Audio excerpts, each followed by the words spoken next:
নমস্কার বন্ধুরা, যোজনা হেল্প বাংলা চ্যানেলের আরেকটি নতুন ভিডিওতে আপনাদের সকলকে স্বাগত জানাই।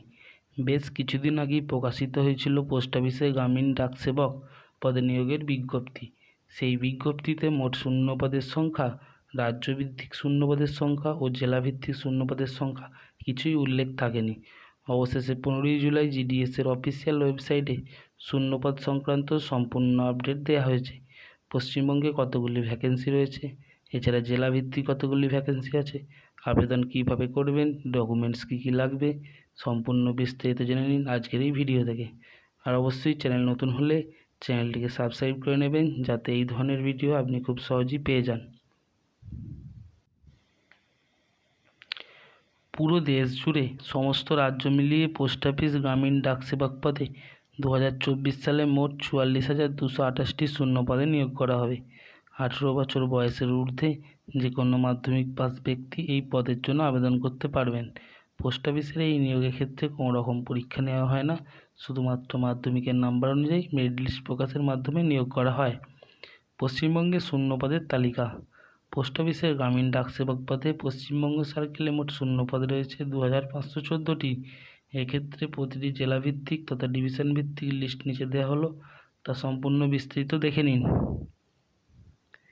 এএন আইসল্যান্ড ডিভিশন 44টি, আসানসোল ডিভিশনে 55টি পদ, বাঁকুড়া ডিভিশনে 190টি পদ, বারাসাত ডিভিশনে 165টি পদ, ব্যারাকপুর ডিভিশনে 20টি পদ, বারুইপুর ডিভিশনে 223টি পদ, বীরভূম ডিভিশন 102টি, বারওয়ান ডিভিশন 189টি, কান্তাইট ডিভিশন 87টি, কুচবিহার ডিভিশন 77টি, দক্ষিণ দিনাজপুর ডিভিশন 33টি, দার্জিলিং ডিভিশন 21টি, হুগলি নর্থ ডিভিশন 72টি, হুগলি সাউথ ডিভিশন 55টি, হাওড়া ডিভিশন 60টি, জলপাইগুড়ি 52টি, কলকাতা ইস্ট 1টি, কলকাতা নর্থ 21টি, কলকাতা আরএমএস ডিভিশন 6টি, মালদা ডিভিশন 122টি, মিদনাপুর ডিভিশন 168টি, মুর্শিদাবাদ ডিভিশন 198টি, নদিয়া নর্থ ডিভিশন 108টি, নদিয়া সাউথ 47টি, পুরুলিয়া ডিভিশন 138টি,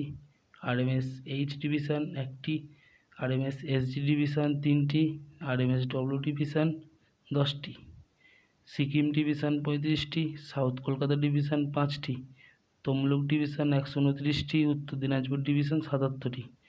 ওয়েস্ট বেঙ্গল সার্কেলে টোটাল ভ্যাকেন্সি হচ্ছে 2514টি। আর আবেদনের সময়সীমা হচ্ছে 15 জুলাই 2024 থেকে 5ই আগস্ট 2024। তো চলুন এবার জেনে নেব আবেদন কীভাবে করবেন এবং যোগ্যতা কী কী লাগবে, বয়স কী কী লাগবে, তা সম্পূর্ণ বিস্তারিত। আবেদন করার সময় ডকুমেন্টস কী কী লাগবে: মাধ্যমিকের অ্যাডমিট কার্ড, মাধ্যমিকের মার্কশিট, পাসপোর্ট সাইজ রঙিন ফটোগ্রাফ, আধার কার্ড, সিগনেচার, বৈধ মোবাইল নম্বর ও বৈধ ইমেল আইডি। কোন কোন ডকুমেন্টস আপলোড করতে হবে? এখানে সমস্ত ডকুমেন্টস আপলোড করার কোনো প্রয়োজন নেই, শুধু আপলোড করতে হবে সাম্প্রতিক ছবি, যেটা 50 কেবির মধ্যে হতে হবে, জেপিএস বা জেপিইজি ফাইল ফরম্যাট হতে হবে, আর সেই একই জেপিএস বা জেপিইজি ফরম্যাট 50 কেবির মধ্যে হতে হবে। এবার যদি আপনার সিলেকশন হয়ে যায়, তাহলে আপনার কী কী ডকুমেন্টস প্রয়োজন? যদি পোস্ট অফিস গ্রামীণ ডাক সেবক পদে সিলেকশন হয়ে যায়, তাহলে ডকুমেন্ট ভেরিফিকেশনের সময় নিম্নলিখিত ডকুমেন্টের অরিজিনাল বা তার সঙ্গে 2-3 কপি জেরক্স ও বেশি করে জেরক্স কপি নিয়ে যেতে হবে। যেমন মাধ্যমিকের অ্যাডমিট কার্ড, মাধ্যমিকের মার্কশিট, আধার কার্ড, জন্ম certificate, caste certificate, E W certificate আবার সেটা কেন্দ্রের লাগবে, রাজ্য সরকারে কিন্তু কিছু হবে না। কাস্ট সার্টিফিকেটের ক্ষেত্রেও কেন্দ্র কাস্ট সার্টিফিকেট লাগবে। পিডব্লিউ সার্টিফিকেট যদি থাকে, পাসপোর্ট সাইজ রঙিন ফটো, কম্পিউটার সার্টিফিকেট সর্বনিম্ন 6 মাস কোর্সযুক্ত এবং মেডিকেল সার্টিফিকেট। কেন্দ্রীয় সরকারের কাস্ট সার্টিফিকেট, জিডিএস হলো কেন্দ্র সরকারের চাকরি, তাই এক্ষেত্রে কেন্দ্রের কাস্ট সার্টিফিকেটগুলো কার্যকর হবে। রাজ্যের যে কাস্ট সার্টিফিকেট, ইডব্লিউএস সার্টিফিকেট রয়েছে, সেইগুলো কিন্তু কার্যকর হবে না।